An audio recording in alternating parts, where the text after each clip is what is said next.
Hello and good morning to everyone that's joining us live, and certainly welcome to those of you that are watching us on demand.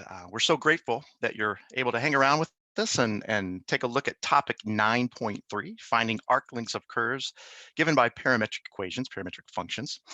Just a quick reminder that it's not too late to access the documents that appear with today's lessons. If you click in the link down below in the description, it'll guide you to a location where you can download and even print if you prefer that particular document. We're going to be solving a few free response questions today, so having that in front of you could certainly be helpful. And you can take care of that while I do a few housekeeping items before today's stream. Once again, my name is Tony Record. I'm a calculus teacher at Avon High School in Avon, Indiana, just west of Indianapolis. And I'm sure I speak for my BC calculus partner in crime, Brian Passwater, when I say that we're absolutely overwhelmed by the tremendous amount of support that both the community of teachers and even students that have shown us already in these early stages of these virtual lessons. We just want to remind you that we're going to be here for you every weekday from now until May 1st to discuss some new topics that perhaps maybe you didn't have quite enough time to cover when you were in your physical classrooms. But we're definitely going to try to take those ideas and tie them to older ideas, ideas that will likely be tested on this particular AP exam in May.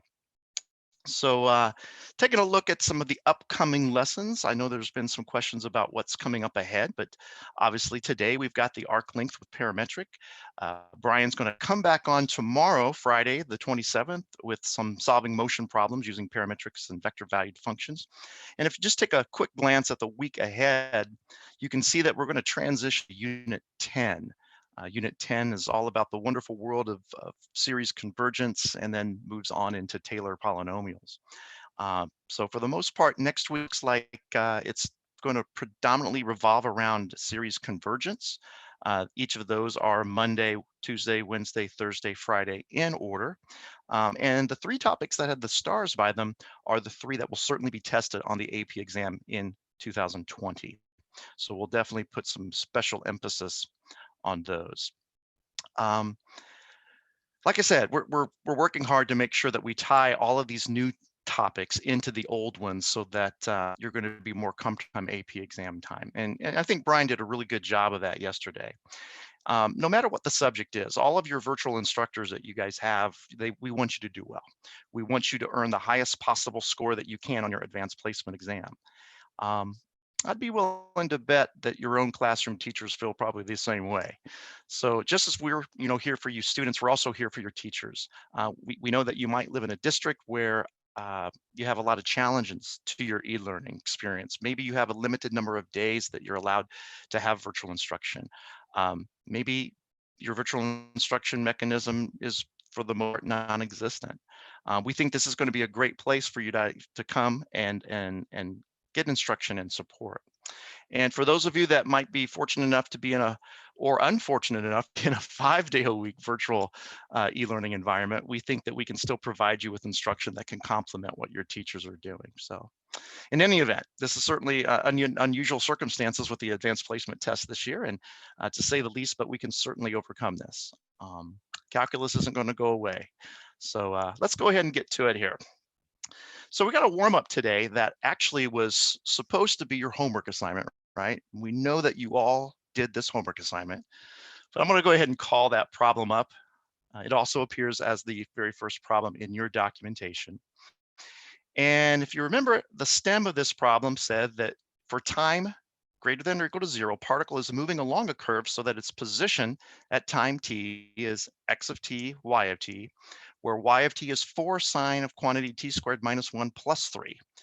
The graph above contains a portion of x of t, which consists of 2 line segments and a quadratic function defined by x of t as 1/2 t minus 8 squared plus 2 for t is between 6 and 10 inclusively. So you were asked 3 separate questions here.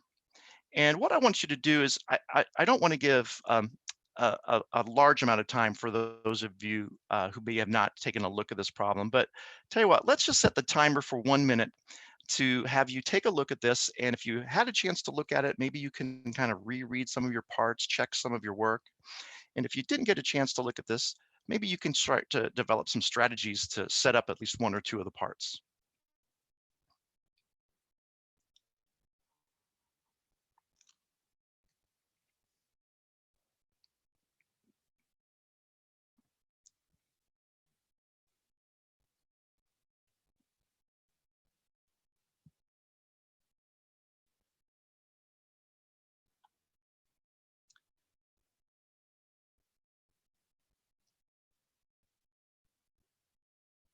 about 20 seconds.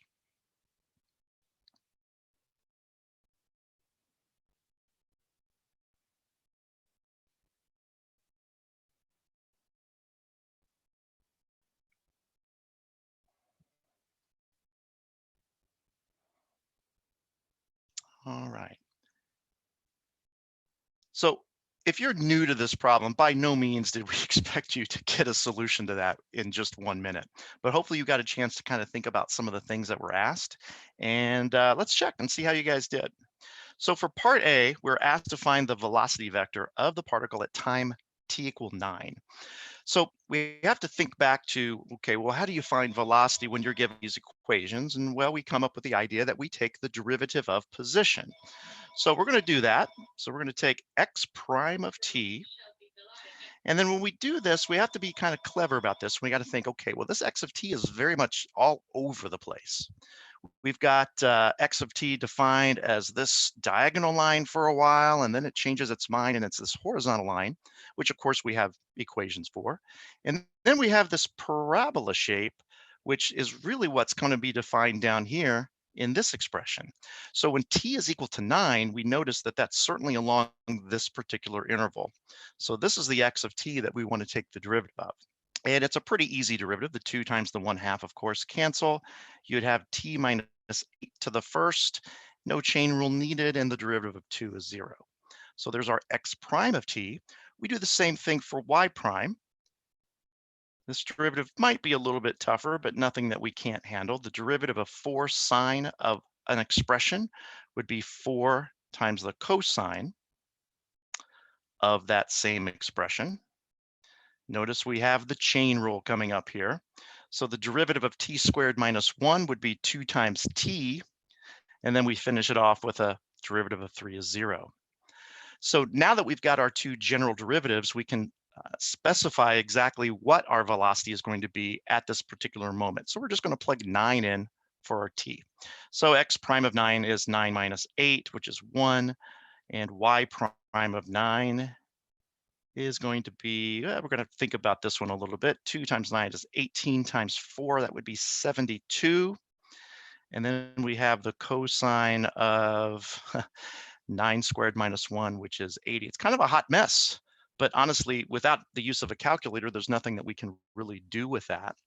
I'm going to show you a little bit about, what this value is here in a moment, but that would take care of our two values for our vector velocity.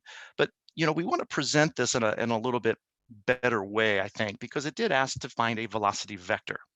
So probably the best way, maybe the most popular way, is to present it using these, we call them angle brackets. I've sometimes heard them referred to as vector brackets. They seem to kind of coincide with vectors quite a bit. And that's probably the strongest way to interpret this.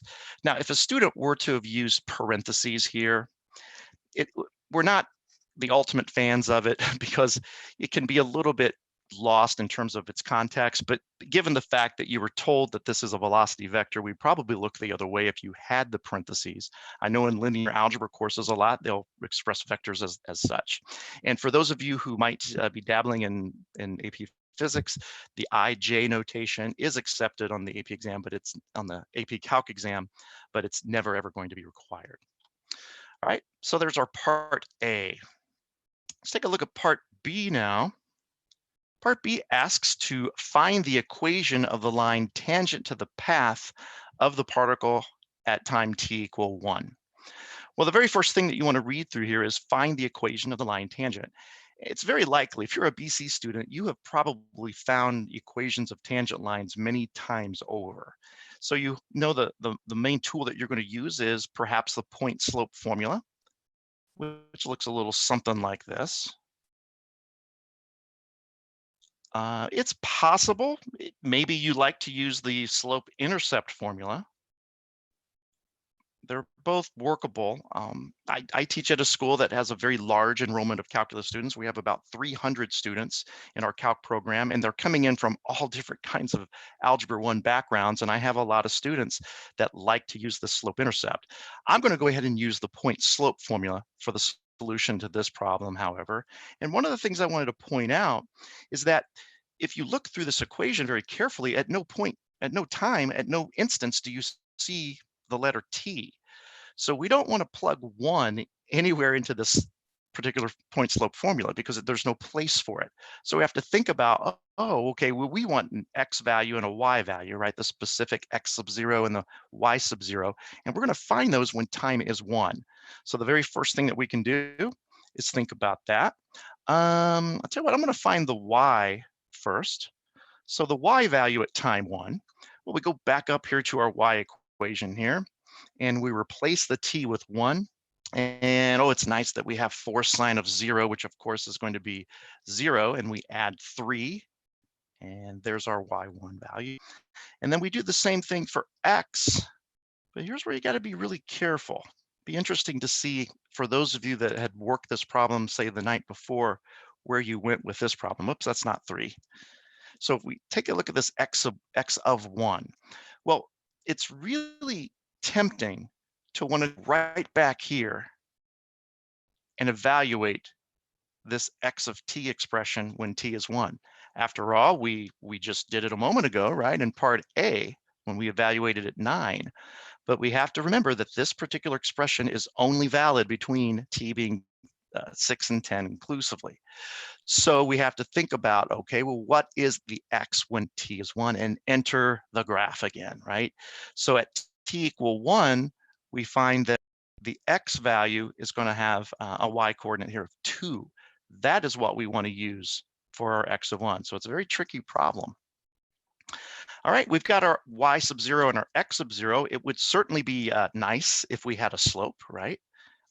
Calculus is sort of kind of dependent upon slope quite a bit. We use it quite often. So what we're going to do here is take the slope and know that the slope is just really the derivative of y with respect to x. It's the change in y over the change in x. It's an idea that's embedded into the Cartesian, right? The rectangular coordinate plane, x-axis, y-axis. Parametric equations kind of have a little bit of an issue with that because of the variable t that's involved. But that's okay, because in the lesson that's hopefully you took a look at yesterday with Brian, we defined that the dy dx in parametric can be written as dy over dt divided by dx over dt, right?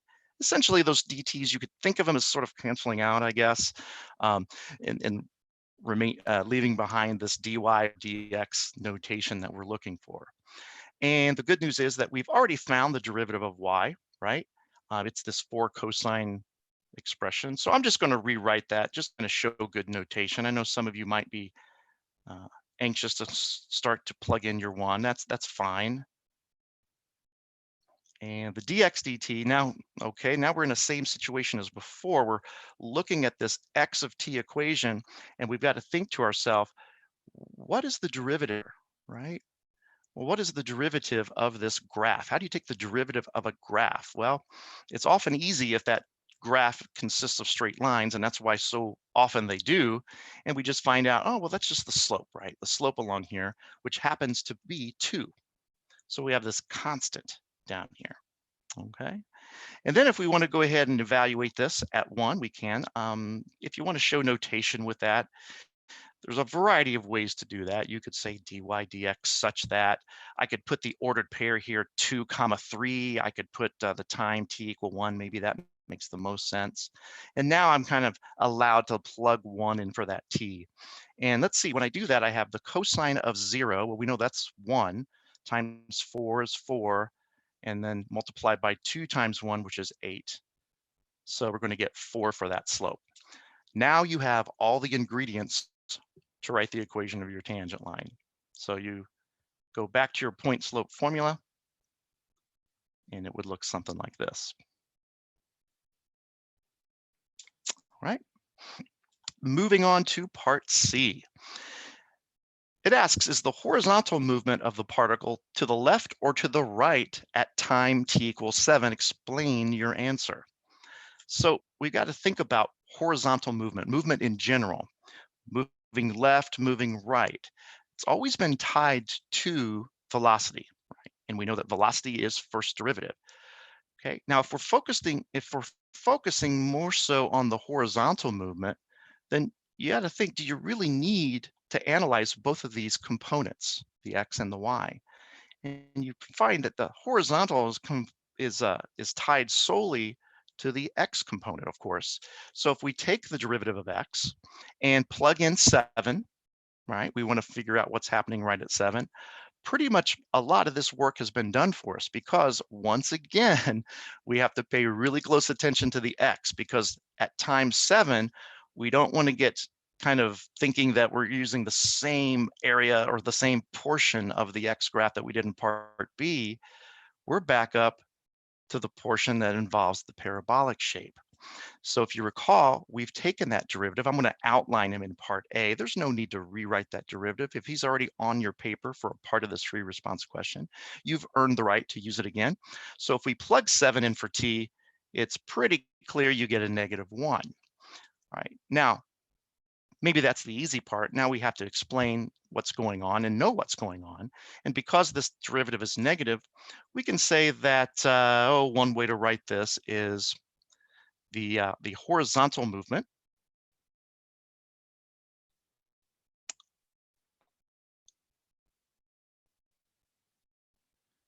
is to the left in this case, right? Derivative is negative, we're going to move left. If the derivative were positive, we would move to the right.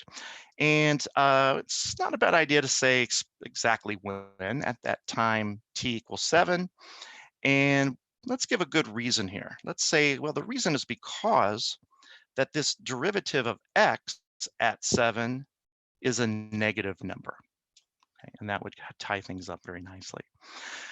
Now, as I was solving this problem, I kind of thought, well, maybe it would be nice if we could really get a good look at what's really going on in this question. So I've kind of added a little technology piece that's going to talk about parts A and C. Let's look at part C first. So I'm going to leave the screen for just a moment, and I'm going to bring up, it's a graphing calculator application. Now I'm using the TI Inspire CX2 here. By no means am I expecting you guys to understand, how does the TI Inspire work? How does it graph? Some of you might use it. Most of you probably don't. But that's really besides the point, because any kind of technology would be able to graph a parametric function, whether you have a TI-84 family of calculators. Desmos does a good job. They all will take care of really what I'm trying to address here. And what I want to do is I want to path plot this. Let's watch a movie. That's what we're going to watch a movie. We're going to watch the movie about this parametric function here. So I'm going to go ahead and I'm going to start this animation. And what I want you to pay close attention to is the time here. And notice I'm focusing on the time when t is 6. And if you're wondering, well, what is this parametric equation? Well, basically, if I return back just real quickly, knowing that I'm going to define this only between 6 and 10, I am pairing up these two guys.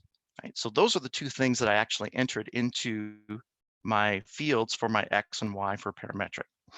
So if I watch this, grabbing some popcorn, this is riveting. Let's take a look. What's going to happen when we get to time equals 7? This particle is kind of oscillating up and down, but it is moving to the left for the most part, getting pretty close to 7. I'm excited. I know you are. And all of a sudden we see you at 7, we continue to move to the left. It's continuing to move that way. And it's kind of starting to change its mind maybe a little bit. It's starting to sort of compress a little bit. And if you think about part A, which was dealing with time equal 9, let's see what happens at time equal 9, which is coming up. Well, first of all, at time 8 or around there, it seems like this guy's decided he's going to turn back and go the other direction. So that's interesting. If you were to plug a number larger than 8, you may get a positive derivative. Now at time 9, that was part A. That was the velocity vector. Let's see what happens here. It's coming up, and right there is time 9. And then we kind of missed it. It's kind of disappointing, isn't it?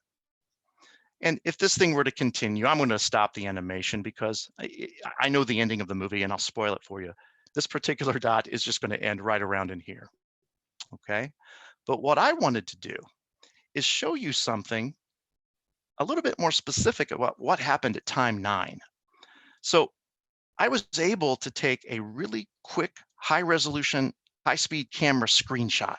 And right here it is. Super duper high speed camera action shot of what is happening at t equal 9. I would have shown this to you live, but this only took 13 takes to take care of.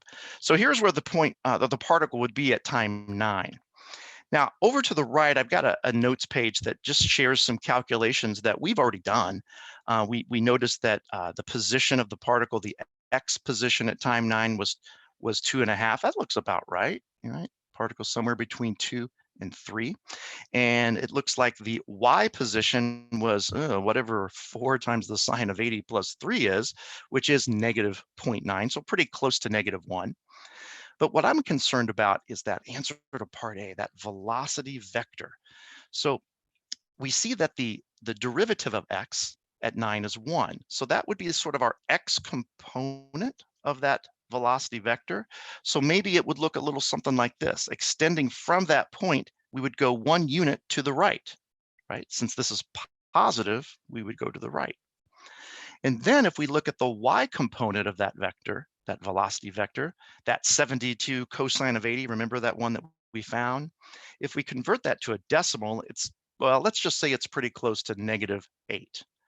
So that means from that point, there's this sort of force that's wanting to pull us down about negative 8 in that direction, which if we start here at negative 1, I don't have the scale finished here, but that'd be about at negative 9 or pretty close. Let's say it's approximately negative 9. And then really what all this means is that, you know, you could think about the tip to tail method for developing vectors, and you could actually put, you know, your box in place here. And then what this vector is really doing is it's moving to this opposite corner right there. Right? So if you add that x component to that y component, you have this purple value. And if you want to think about this more in like a real world context, let's say that this was some amusement park ride. That'd be kind of fun, right? Wouldn't you like to ride an amusement park ride that did that? And by the time that point got to here, it's like the forces on your body are going to want to send you the direction of that purple line. And the longer that line or that ray is, the faster you're going to go. Okay, but unfortunately, this ride's going to send you back this way, so you're going to experience that sort of that jerk reaction, and that's what makes rides fun.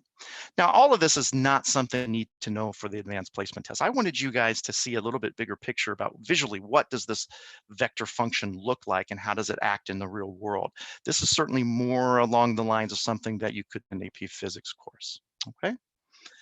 All right, let's go ahead and move on to our lesson overview, getting into some of the new stuff today. And what we are going to do today is we're going to find the lengths of curves defined by parametric equations. That's our main goal. And we're going to discuss the concept of speed as it pertains to parametric equations. Now, the things that you should already know. Well, we should already pretty confident about being able to differentiate a function. We've actually done that before in our warm-up. Integrating expression is going to be really important in this lesson. And we certainly need to know how to evaluate a definite integral. The arc length formula in rectangular is something that you'd have to be familiar with as well, as that's going to be a springboard to our arc length in parametric.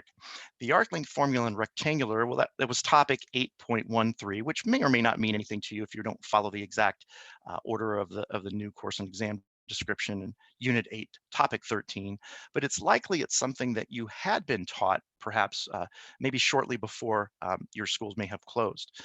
So what we're going to be able to do here is basically take a smooth curved C that's represented by some parametric equations. Maybe we're going to be given some interval, and then we're going to ask, hey, what is the length of the curve that resides along those given values of t? And I've got a little surprise here. This particular parametric equation has a really neat graph that kind of looks like maybe an upside down ribbon. And it's not a problem that we're going to actually solve today, but I would challenge you to, after we kind of go through this lesson, if you want to look back at this and maybe use technology just to kind of get a feel for what this arc length would be, because you won't be able to do this one by hand, you could certainly do that. And any teacher that's watching, you could actually ask your kids ahead of time to kind of predict what the answer is going to be. Now I'm going to spoil the surprise a little bit. The length of this arc is about 50 points and some change, but you can kind of see that that probably seems pretty reasonable given the scale that you're given. So you can check that out if you're interested. What we are going to check out is our first guided practice question, which is going to ask us to find the arc length of the rectangular graph of y equal quantity 2x to the 3 halves over 3 from x equals 0 to x equals 4. So do we all remember what that formula is? All right, because I've got it coming up here in a second. So I'm going to share it with you if you've forgotten. That's okay. That's what we're here for. So you can say that this arc length formula, and we can use L, we can use S. A lot of textbooks, a lot of teachers use a lot of different things. But in the rectangular world, we are going to integrate from the given boundaries, 0 to 4, of the square root of 1 plus the derivative of our function squared. So in this case, the function's denoted by y, so I'll say y prime squared. And this is going to be a function or an integral that's going to be taken in terms of, in terms of x. Okay, so you see that it's pretty important that we know what the derivative of y is before we can proceed. So we'll take care of that.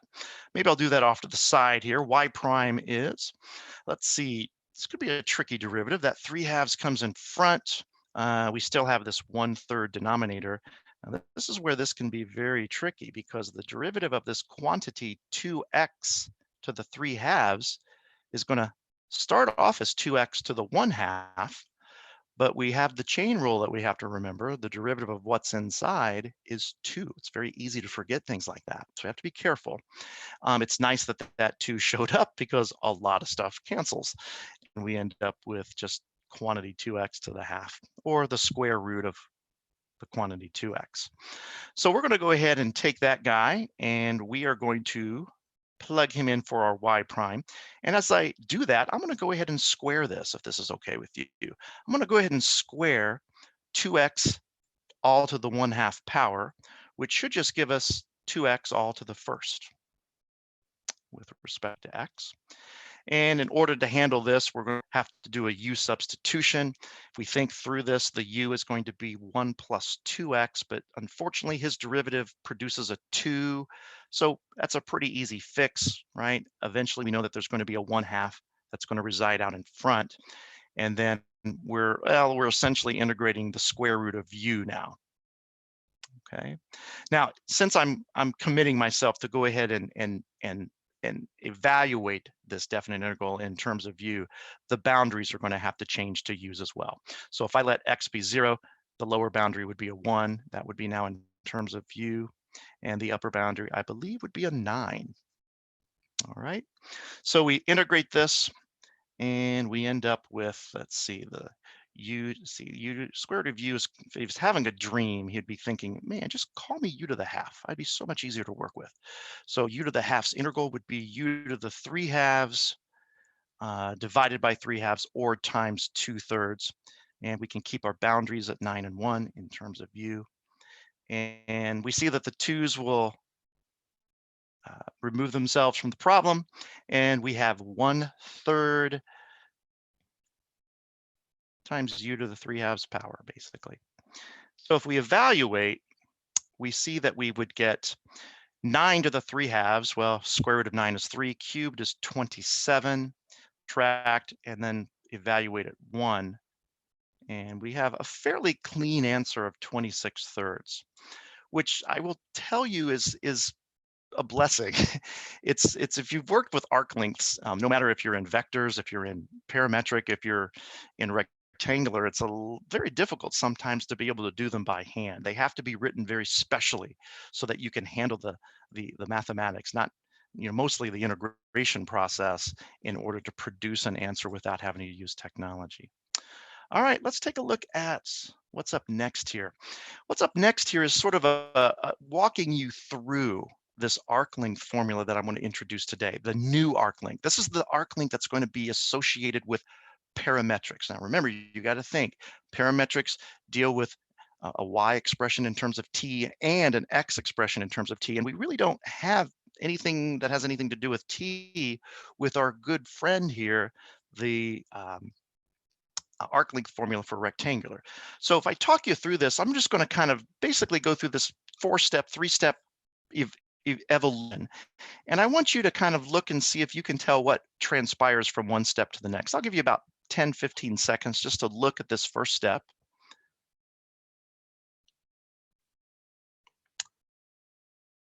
maybe you don't even need that much time for this one because really all that's going on is the dy dx is being renamed as dy dt over dx dt, just like we talked about. All right, so then we go to the next step and we see, well, what's going on here? Well, it looks like we're getting a common denominator of dx over dt squared. That's one thing that we're doing. There's actually three things going on here. We're introducing a factor of dt in the numerator and the denominator. That might seem kind of strange, but for all intents and purposes, that's equivalent to 1. And then the thing that that does is it sort of gives us the potential for this to now be written in terms of t.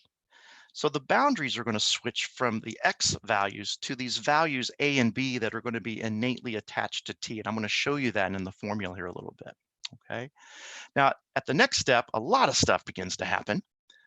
Looks like a lot of stuff begins to happen because essentially this dx dt that's in the denominator, that's squared. If we take the square root of it, it just becomes a normal dx over dt to the first power that will essentially cancel. And I can probably show that here with that dx dt. All right, and then pretty much what you're left with is the formula for parametric arc length that we're going to work with. And of course, it's possible if you want to use a different type of notation, the Newton notation with primes, and you could use f of t, g of t, it could be x of t, y of t, as long as they both have their prime marks. All right, so let's take a look at the official length of the parametric curve. Just as a curve C is represented by parametric equations, x is f of t, y is g of t, t is between a and b, like we just spoke about. That's going to be our parameters for our t. And we know that f prime and g prime have to be continuous. C is traversed exactly once, which just means we don't want this graph to kind of overwrite itself, because that could definitely throw off our result. Then we've got our arc length formula in whichever form that you prefer to use. So we can go ahead and take a look at another example here. At time t, the position of a bug moving in the xy plane is given by the parametric equations x of t, y of t, where dx dt is t, dy dt is t squared. Find the distance traveled by the bug from time 0 to time 0.8. So we start off, and distance traveled, arc length, they're synonymous. They're the same thing. It doesn't really matter what we call it. I might use d for distance here. We know that we're going to integrate using the given boundaries. Most often those boundaries are going to be given to you, 0 to square root of 8. And we have the square root of, and if you remember the formula, it asks us to take the square of the dx dt and the dy dt. And fortunately, those have already been taken for us. The derivatives, at least I should say, have been taken for us. So you don't want to differentiate t and t squared here. They've already been done so. So if you just square each one, we have something that might look like that at this point with respect to t. And then we can start doing some simplification, because this doesn't look like I can probably integrate this right now in its present form. But if you factor out the square root of t squared, that's your common factor, you essentially have a t, right? The square root of t squared would be t. And we're okay to do that, knowing that we're on this interval that's for the most part positive, not negative. And the square root of 1 plus t squared is what's left inside that radical expression, okay? And I think we have another u substitution here. Maybe I'll outline this if anybody was a little lost on the last one, but typically BC students are starting to feel pretty confident about u sub. So it looks something like that, right? And the 2t that we have here for our derivative, the fact that the t's match is a wonderful thing, but the 2, not so much a wonderful thing, but we can just offset that with a 1/2 in front. And just like before, we'll rewrite this in terms of u. And so the 0 boundary is going to turn into, let's see, 1 plus 0 squared. Oh, it's 1. Square root of 8. Square root of 8 squared is 8 plus 1 is 9. And then we have the square root of, well, that would be u du. And this is starting to look awfully familiar. This is like deja vu all over again. This is like deja vu all over again. All right, well, let's take a look. Let's go ahead and integrate this. 1/2 u to the 3 halves times 2/3. Yeah, this is awful familiar, isn't it? From 9 to 1. This is the exact same thing that we did a moment ago, and we ultimately got that answer of 26/3 in that previous example. Maybe you can flip back and verify that if you've been following along. So what's going on here? Well, what's going on is we essentially just took the same arc length. All right. We did so with a rectangular form, and we did so with the parametric form. And I think the rectangular form, if I can write it out here, it was the y equal, what was that? 2x to the 1/2 all over 3, I believe, right? We can verify. I would hate to have written the wrong thing and graph it and waste your time, but 2x all to the 3 halves over 3. So let's make sure I change that. It's a good thing I checked, huh? And if I bring the graphing calculator back in for just a second, I'll go to another page here.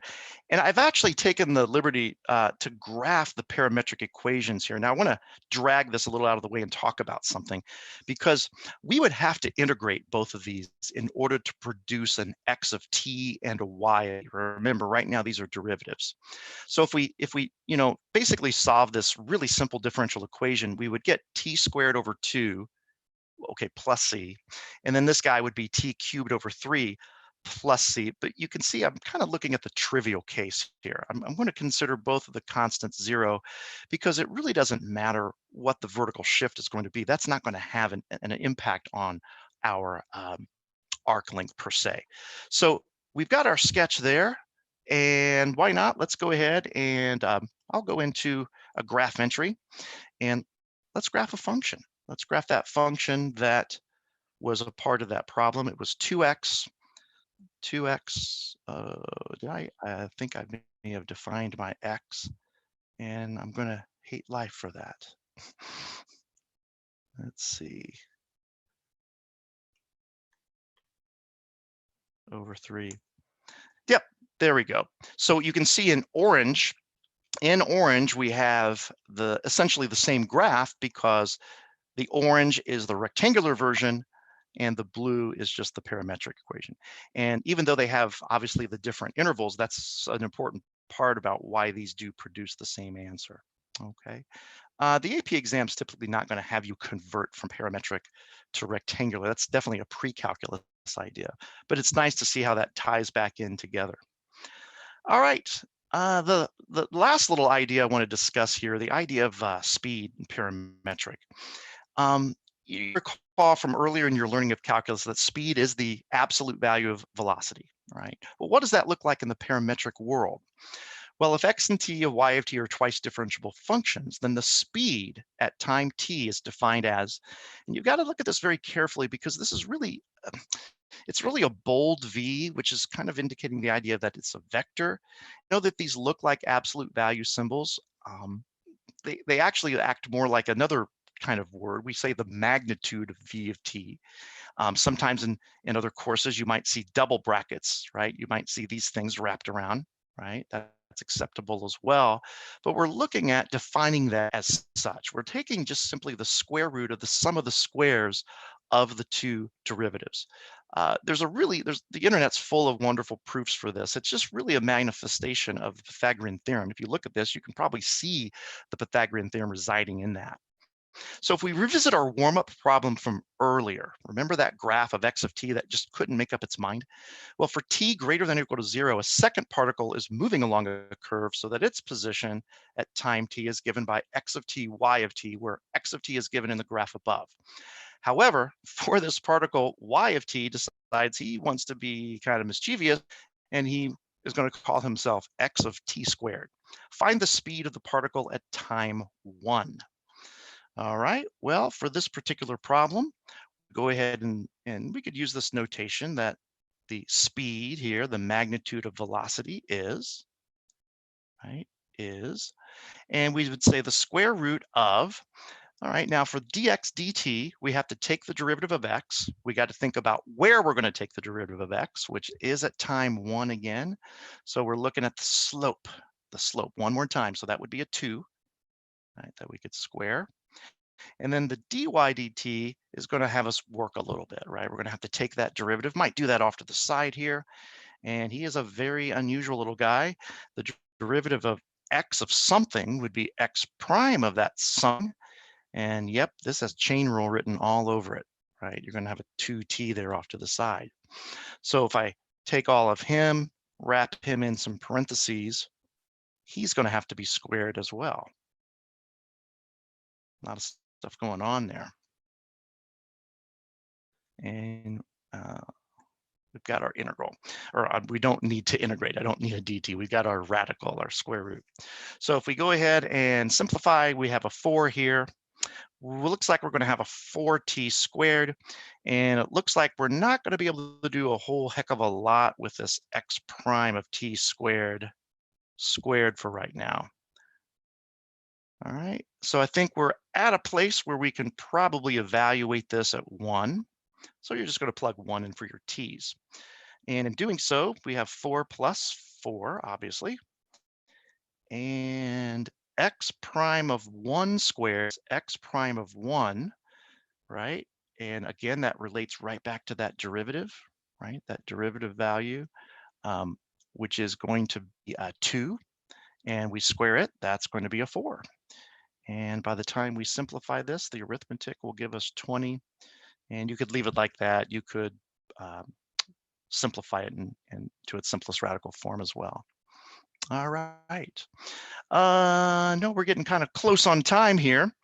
I've got several check for understandings, and Brian and I are always going to be in the habit of you probably more than what you can do in a simple 45-minute session with us. But that's okay. We want to give you guys resources. We want to give your teachers resources that they could actually, not just use this year, but they can keep for the future. And we know that you miss school. We understand. We're very empathetic to that. And we know that you miss those little homework assignments here and there. So we might have you guys practice 2 or 3 of these, and just know that the keys are always going to be available. But in this particular case, let's say a teacher gave a quiz which contained the following question. A curve C is described by the parametric equations x of t is t squared, y of t is 2e to the 2t. Set up an integral expression that will compute the length of the curve from t equals 0 to t equals natural log of 2. And we'll say that 4 students wrote each of these responses. Well, let's indicate which student wrote the correct response, and let's maybe determine any errors in the other 3. All right, so if we work this together, we'll say, all right, well, the very first thing that we probably need to do is take the derivative of x, because that's a part of that formula, right, for length, and we end up with 2 times t.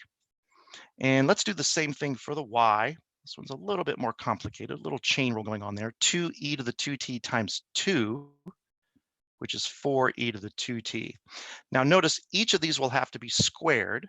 And in doing so, it looks like, I'll tell you what, it looks like Courtney and Brian didn't do real well with this problem. Brian really struggled because he forgot his square root expression, his square root symbol.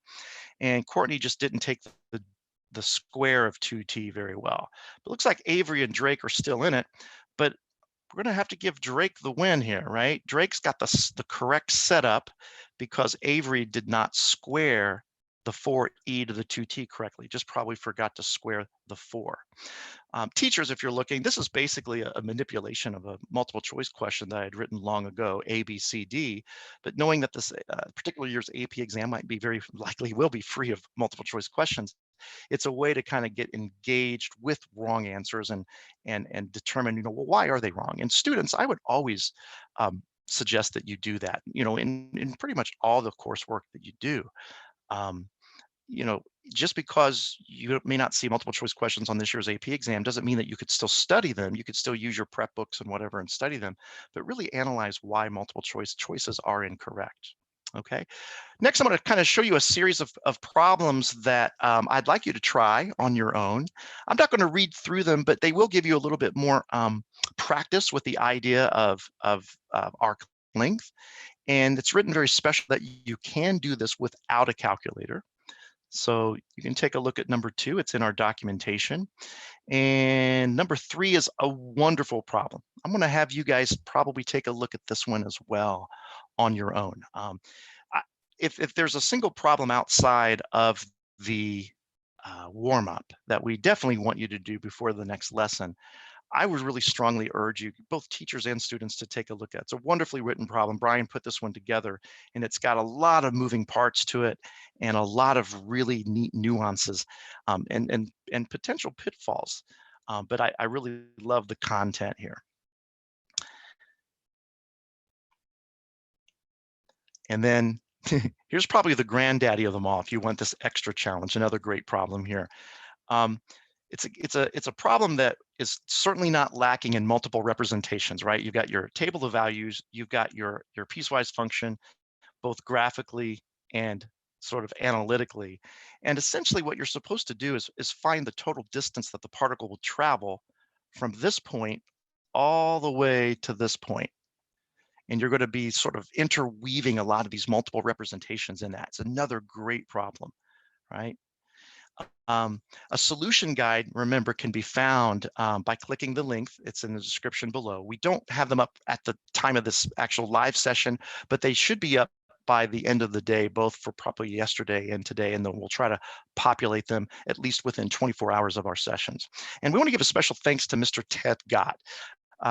Ted has been so gracious to kind of do our quality control, and he's providing some tremendous solution keys for us. Ted hails from Galesville, Maryland. So thanks, Ted. So if we wrap up for our debrief and summary, basically our enduring understandings, the things that we want to make sure that we take away from this is that definite integrals will allow us to solve problems involving the accumulation of change in length over an integral. That's their main purpose. That's why we study them. And then the arc length formula for our takeaway and speed, the arc length formula is expressed here, just as we saw in our development of it earlier in our speed formula. So those are things that you're going to use in calculus in general. And our common errors or misconceptions or pitfalls. Well, you got to be careful to compute the derivatives carefully. Think about how many times you saw some very tricky chain rules today. So it's easy to miss those. Often the phrases find the length of the curve, find the perimeter, determine the total distance traveled, all are synonymous with find the arc length. And the boundaries for the arc length formula are typically going to be parameters like t or theta. So you want to be used to that. All right, the AP exam practice, your true homework here, is a wonderful problem. The problem's not very old. I think this is something that Brian and I work on. Brian, for the most part, put this guy together not too terribly long ago, and it reads really well. It's a very interesting question here. You got two particles, P and Q, moving in the XY plane. At time t equals 0, particle P is at position 0, 0. Particle Q is at position 3, -2. The position of particles P and Q, respectively, at time t are given by these expressions. And you don't want to be afraid of these expressions. I know they have a lot of letters, but they're there to really define that this is the position of particle P. This is the position of particle Q. Subscripts are a good thing. For particle P, the graph of x prime sub P of t is given above. And we're told that y of P of t is this expression, 3t over the derivative of x at t for particle P. Particle Q, it says the graph of yq of t is given, and yq of t is x prime sub p of t. So a lot going on here. And then we have a piecewise definition for our x prime of q of t. Now, the two questions that we're going to ask are just simply find the speed of the particle. So it's a typical type of question. And then for B, set up, but we're not going to worry about evaluating an expression that involves one or more integrals that would give this total distance traveled. Okay, so two ideas that definitely came from the lesson in 9.3 that are going to carry over nicely. All right, so definitely would like you to work through that, and Brian's going to go through that solution first thing up in the next lesson. All right, before we close, we want to make sure that we point out the fact that we know that not all students may have access to the internet or a device. Now, if you're obviously watching this, that's probably not the case, but you know, whatever the event is, you know, we're working on solutions. The College Board wants everybody to have access to these. That's always been their main goal, is that equity across everybody involved, all the stakeholders. So if you need mobile tools or connectivity, or more importantly, if you know somebody that does, if you can have some way to contact them, they can reach out directly to College Board. You just kind of jot down that little web address, cb.org/tech, and they will certainly work really hard to try to remedy that situation. All right, there's a lot of instances where there's a lot of internet companies that are providing free service during this particular time. So, all right. Again, it's certainly been unusual. The circumstances that brought us all here together, it kind of brought us together as a community of both teachers and students. And just please know you have a lot of people that believe in you. Brian believes in you. I believe in you. Your other AP virtual teachers believe in you. And I'm sure that your classroom teacher does as well. And we just want you to think about turning the situation into a bright thing. This abridged exam, this could be a positive thing, that your focus can be a little bit narrowed and you can do well on this. We really feel that you can. And we want to make sure that all those years that you've worked hard in mathematics to get to Calculus BC pays off. All right, Brian's going to be back with you tomorrow. He's going to be talking about 9.6, solving motion problems involving parametric equations and vector value functions. And it's going to probably tie into a lot more integration. But until next time, I want you all to stay healthy, stay safe, and keep learning.